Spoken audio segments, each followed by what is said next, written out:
Uma pisadela de um beliscão, referência a como seus pais se conheceram num navio vindo de Portugal para o Brasil, Leonardo é um menino intratável. Ele é abandonado pela mãe, foge para Portugal com o capitão de navio. E ele também é abandonado pelo pai, mas encontra seu padrinho, seu protetor. Ele é dono de uma barbearia e tem boa quantia de dinheiro guardado. Enquanto o pequeno Leonardo apronta suas rebruras pela vizinhança, seu pai, Leonardo Pataca, se envolve amorosamente com a cigana, mas essa logo o abandona. Para tê-la de volta, ele recorre à feitiçaria, que era proibida na época. Porém, no meio da cerimônia, Major Vidigal e seus homens invadem a casa do feiticeiro e levam Leonardo Pataca preso. Ele pede socorro à comadre, que pede ajuda a um tenente-coronel que se sentia em dívida com a família, por isso logo ele consegue liberdade. A comadre, madrinha de Leonardo, era uma mulher considerada típica da época, pois passava grande parte do seu dia na igreja e sabia tudo o que acontecia nas missas. Além disso, continuava sendo parteiro. O compadre ou padrinho que criava Leonardo aprendeu o ofício de barbeiro com o homem que o criara. Ele viajou para a África como médico de um navio negreiro, e na volta, o capitão do navio, em seu leito de morte, lhe confiou um baú de dinheiro para que entregasse sua filha. Porém, ele não entrega e fica com todo o dinheiro para ele. Após isso, aparenta ter se tornado um homem bom e cria Leonardo como se fosse seu filho. Tem o sonho de torná-lo padre, mas o menino causa transtornos aonde passa. Após algum tempo, o compadre decide que chega a hora de Leonardo ir para a escola. As aulas eram dadas na casa do professor mesmo, e já no primeiro dia de aula, Leonardo levou vários bolos, que eram, como chamavam, os castigos realizados pelo professor com a palmatória. Bom, após 2 anos, Leonardo continuava sem saber ler, sem saber escrever, só queria saber de fazer bagunça na sala, matava a aula. E durante um passeio de escola, ele conheceu um sacristão, que se tornou amigo dele e teve interesse de se tornar um sacristão também. Só que isso para mostrar que estava interessado em alguma coisa pro pai dele. Na verdade, ele não queria ser sacristão. Ele só queria ir para lá para ir para festas e fazer as traquinagens que ele sempre faz. Né? O compadre dele aceita isso, vai lá falar com o mestre das cerimônias. Aí aceitou, ele entrou, aí no primeiro dia de trabalho foi bem até, mas na primeira oportunidade que teve, ele já arrumou uma confusão com a vizinha, né? A vizinha que meio que implicava com ele jogou incenso na vizinha, fumaça de incenso na vizinha.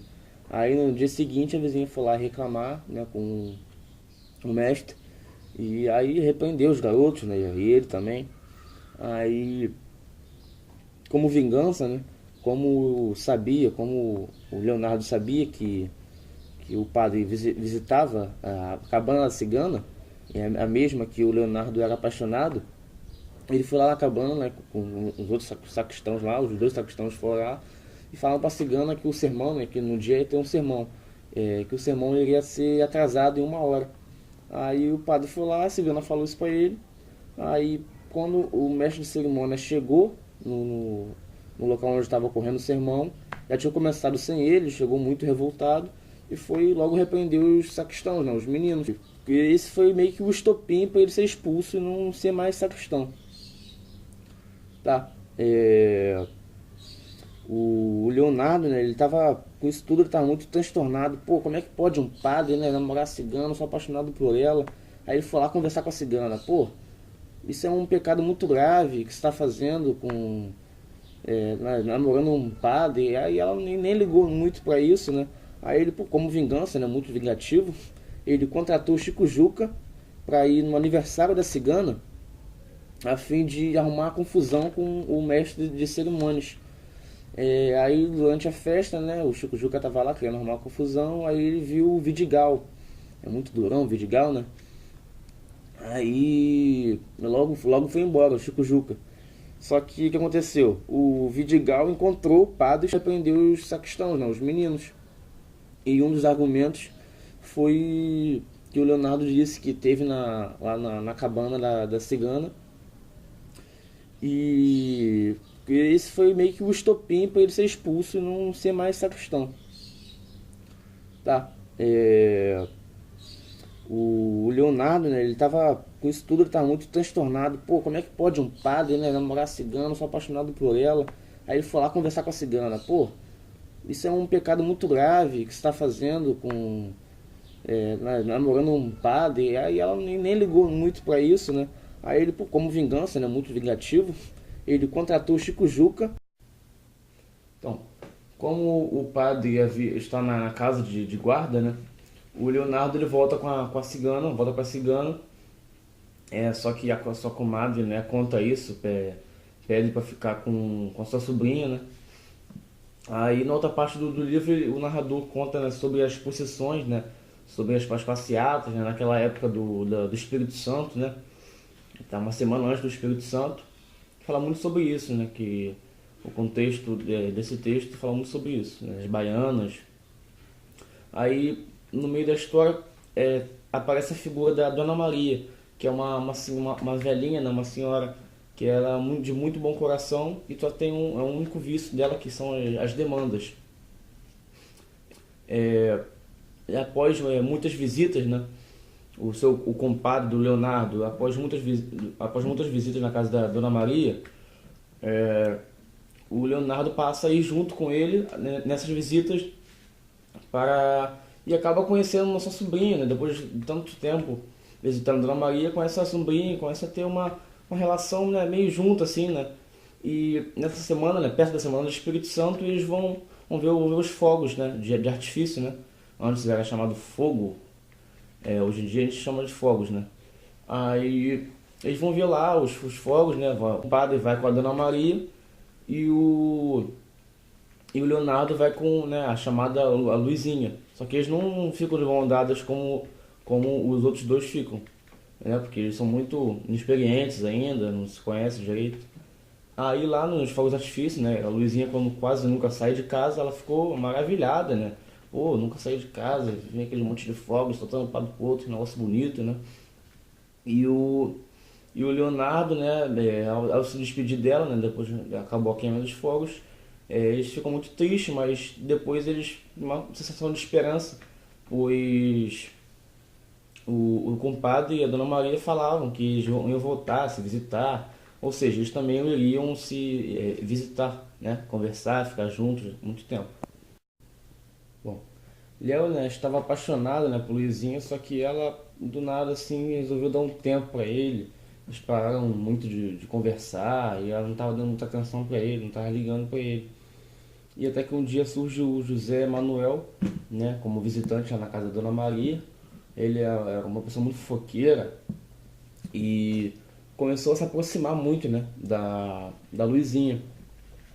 E com isso, né, o compadre quer dizer, o padrinho e o Leonardo ficaram muito enfurecidos com isso, né? Pô, o cara tá se aproximando dela, né? Por quê? Porque o padrinho já havia percebido que o Leonardo estava afim, né, da Luizinha. E ele, percebendo isso, resolveu fazer meio que uma aliança para eles se juntarem. Sabe? É muito diferente, né? Ele pediu ajuda para a comadre. Aí pediu para a comadre, né, falar com a Dona Maria, né, para ver se tinha condições, né. Aí a comadre foi até a casa da Dona Maria e o que ela mais falou com a Dona Maria foi do José Manuel, que estava aparecendo lá, né, e falou que era uma pessoa de má índole, né, que é uma pessoa fofoqueira, que não é para Luizinha. Tudo isso para afastar o José Manuel da Luizinha e para depois aproximar o Leonardo, né, da Luizinha. Não tinha apenas, né, o José Manuel como dificuldade, né? O Leonardo não tinha só apenas o José Manuel como dificuldade. Ele também tinha, né, a sua diferença. Ele era muito diferente da Luizinha. A Luizinha é menina de casa e já ele é um cara muito arteiro que só faz besteira. Ela, Luizinha, eu quero o seu bem. Eu quero dizer que eu quero o seu bem.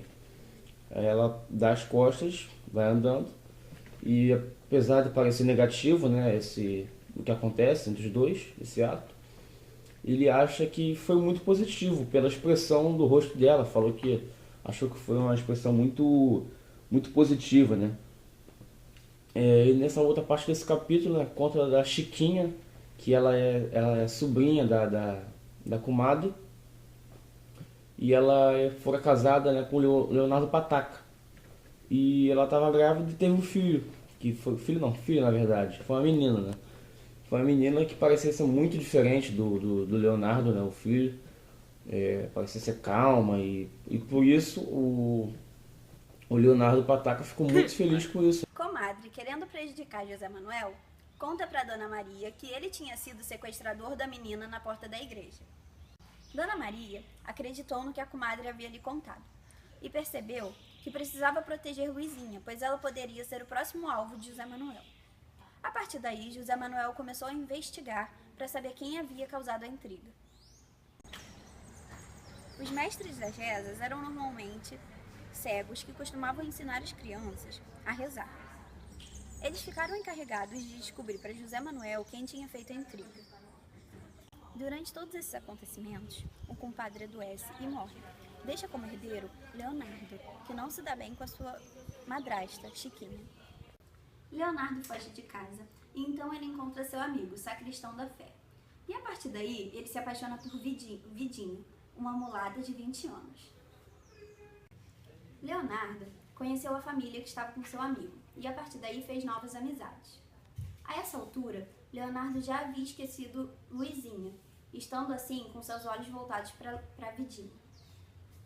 Comadre, vai até a casa de Dona Maria para procurar Leonardo. A partir daí, ela percebe que Dona Maria te trata muito mal. Então ela chega à conclusão que o mestre de rezas teria desvendado todos os segredos. Leonardo virou agregado da família.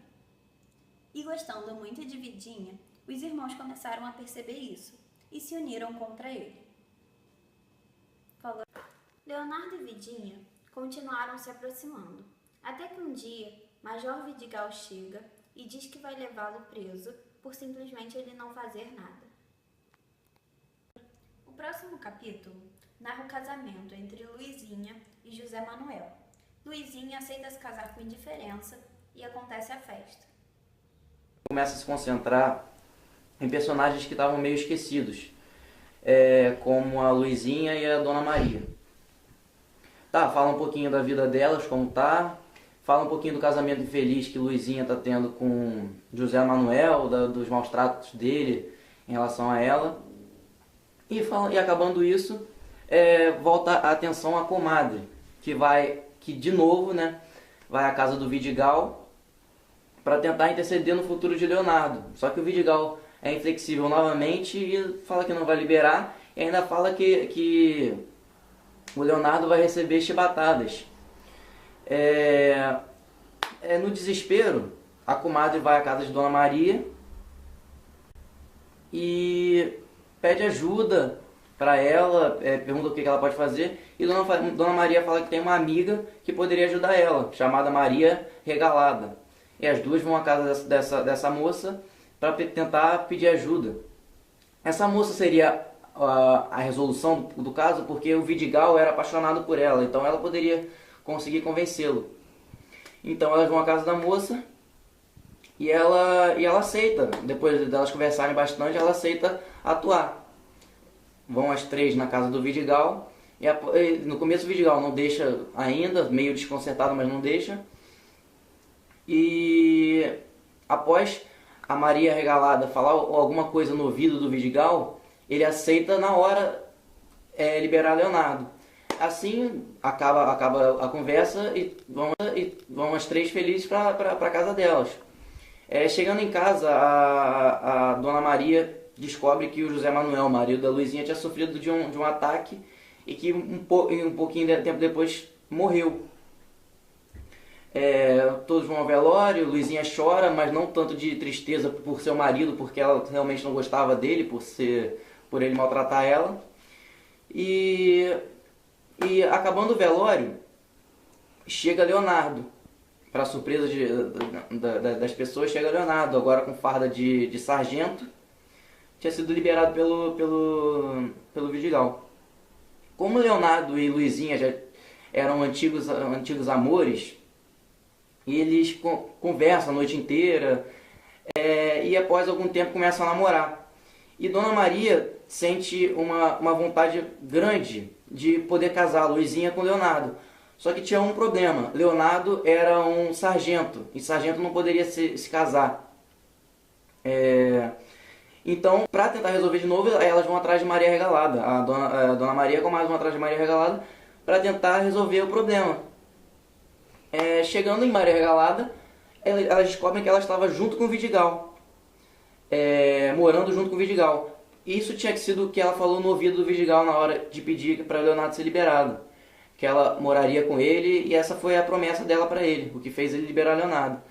Então, chegando na casa do Vidigal, elas descobrem isso, que Maria Regalada estava morando lá. E aí foi fácil pedir para uma solução para o caso de Leonardo.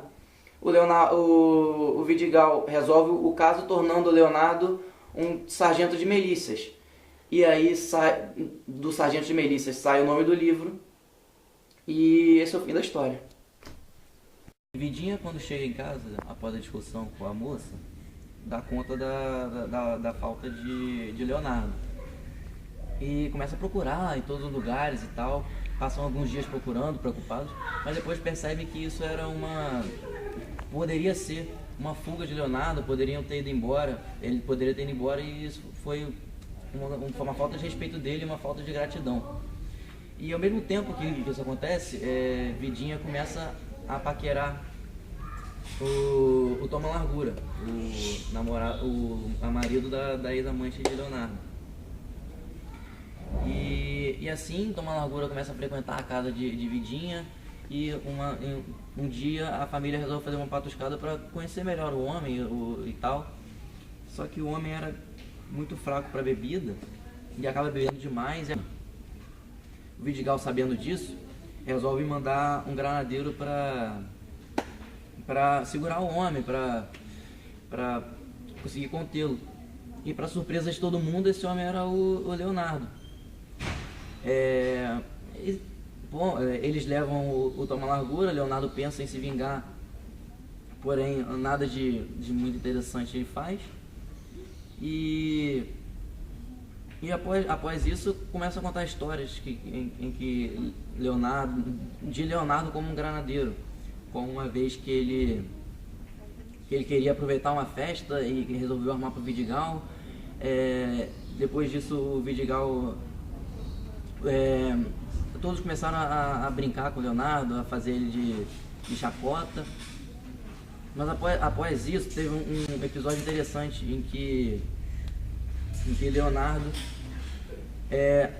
avisa a um homem numa festa, avisa um homem chamado Teotônio dos planos do Vidigal de capturá-lo. E avisa, e o homem consegue escapar. Só que o Vidigal descobre que Leonardo que dedurou o plano e acaba prendendo Leonardo, e nada mais acontece. O homem vai embora, o Vidigal não consegue reconhecê-lo e Leonardo acaba sendo preso.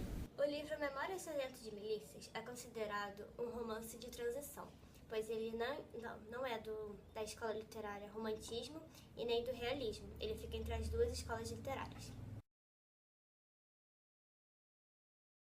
O livro conta a história de João Romão, rumo ao seu enriquecimento. Para isso, ele explora seus empregados e faz alguns furtos, algumas coisas erradas.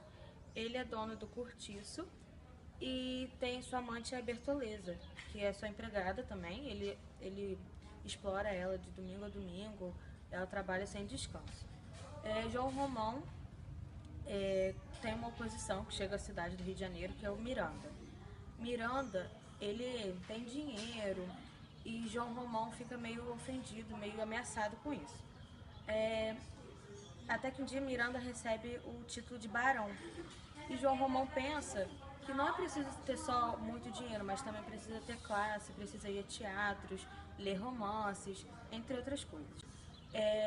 Miranda, ele continua rico e João Romão faz melhoras no cortiço, até que um dia ele melhora muito o cortiço, deixa de ser um lugar desagradável e passa a ser um lugar bem melhor, mais frequentado, e vira a Vila João Romão. João Romão pede o nome da filha de Miranda em casamento. Só que Bertoleza é uma pedra no sapato de João Romão, que para tirar Bertoleza do caminho, João Romão diz aos seus donos que ela é uma escrava refugiada. Com o desespero que ela sente, ela acaba se suicidando, deixando o caminho livre para João Romão e a filha de Miranda.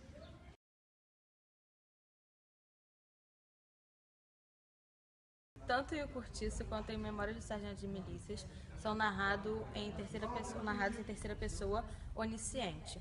Os dois se passam no Rio de Janeiro no século XIX e têm o uso de personagens simples e retratam problemas sociais, adultério e crimes. Memórias do Sargento de Milícias faz parte da transição do romantismo para o realismo, já O Cortiço é naturalista. Em Memórias do Sargento de Milícias, o espaço é o meio urbano do Rio de Janeiro no século XIX, e em O Cortiço é o Cortiço e o sobrado do comerciante Miranda.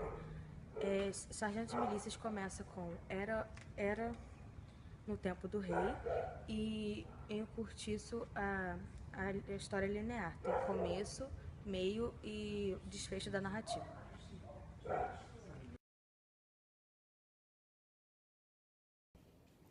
A obra O Ateneu, de Raul Pompeia, é uma obra composta por flashes de memória do narrador-personagem Sérgio, que foi levado para o internato O Ateneu, no Rio de Janeiro, que é um mundo completamente distinto do seu.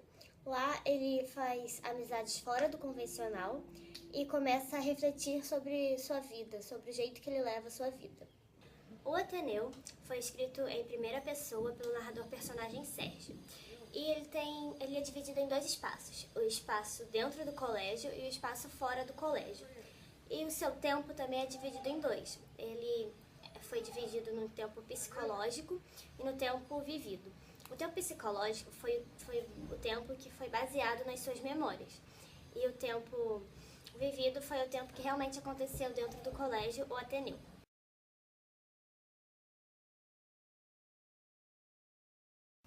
Eu vou falar sobre as diferenças e semelhanças entre o livro O Ateneu, de Raul Pompeia, e o livro Memórias de Sargento de Milícias, de Manuel Antônio de Almeida. A primeira diferença é que O Ateneu é escrito em primeira pessoa, com o narrador personagem Sérgio, enquanto Memórias de Sargento de Milícias é escrito em terceira pessoa. A segunda diferença é que em O Ateneu trata-se bastante do tema do homossexualismo. Em Memórias do Sargento de Milícias não há essa presença. A primeira semelhança é que os dois são baseados em memórias. Tanto o Ateneu quanto o Memórias Sargento de Milícias são escritos baseados no tempo psicológico dos seus personagens. E a segunda semelhança é que os dois são escritos no Rio de Janeiro. A história gira em torno do romance de Bento e Capitu. Narrado em primeira pessoa, Bentinho se mostra desconfiado em relação à fidelidade de sua mulher, Capitu, e a partir daí passa a ter comportamentos agressivos em relação à esposa.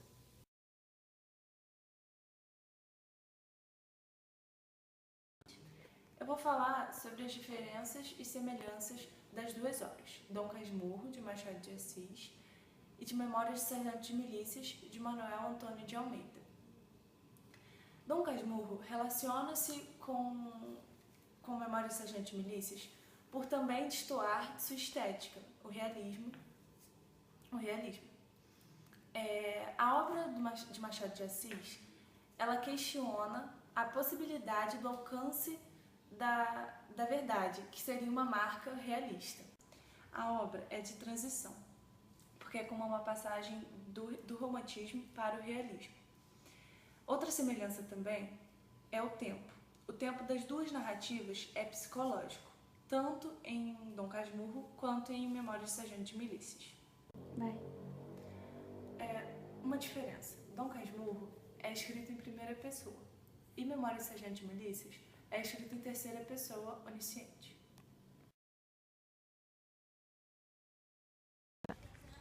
A obra conta a história de Brás Cuba, um homem rico e solteiro que, depois de morto, decide contar sua história de vida. Ele narra a sua infância, sua morte e sua adolescência. E ele se considera um defunto autor. Ele conta também seu envolvimento com Virgília e sua dedicação à carreira. O fim do livro é considerado melancólico porque ele não consegue realizar os seus sonhos e o livro não tem grandes feitos.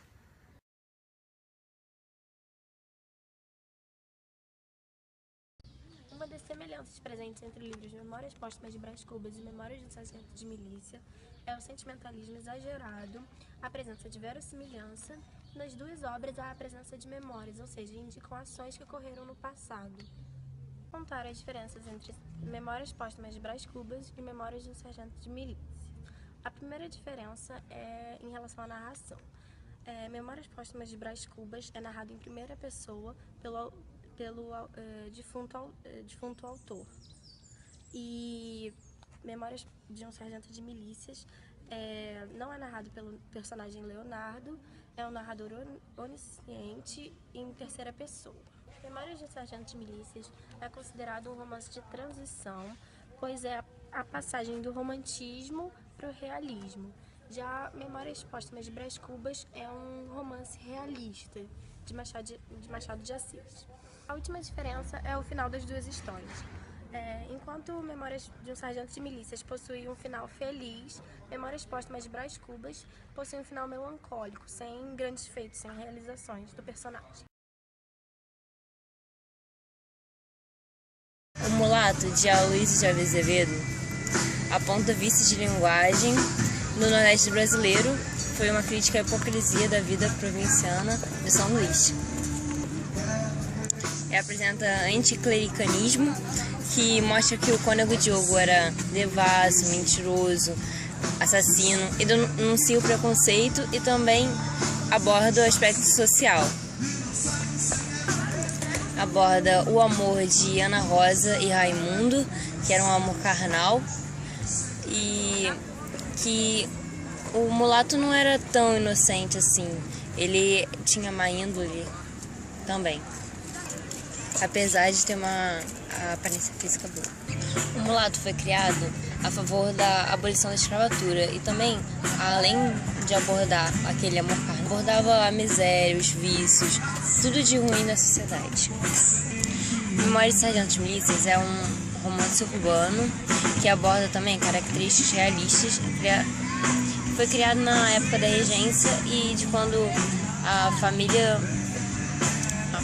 real veio para o Brasil junto com Dom João VI.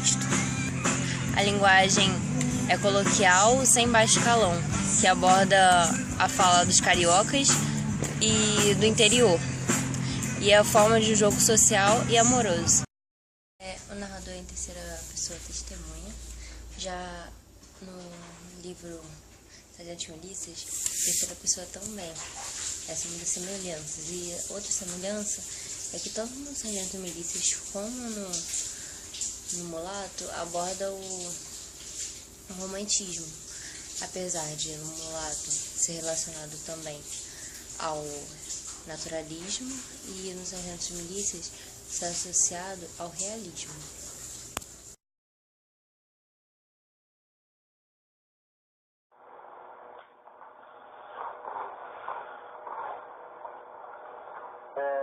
Eu vou fazer a comparação do livro Memórias de Sargento de Milícias com o livro Quincas Borba de Machado de Assis.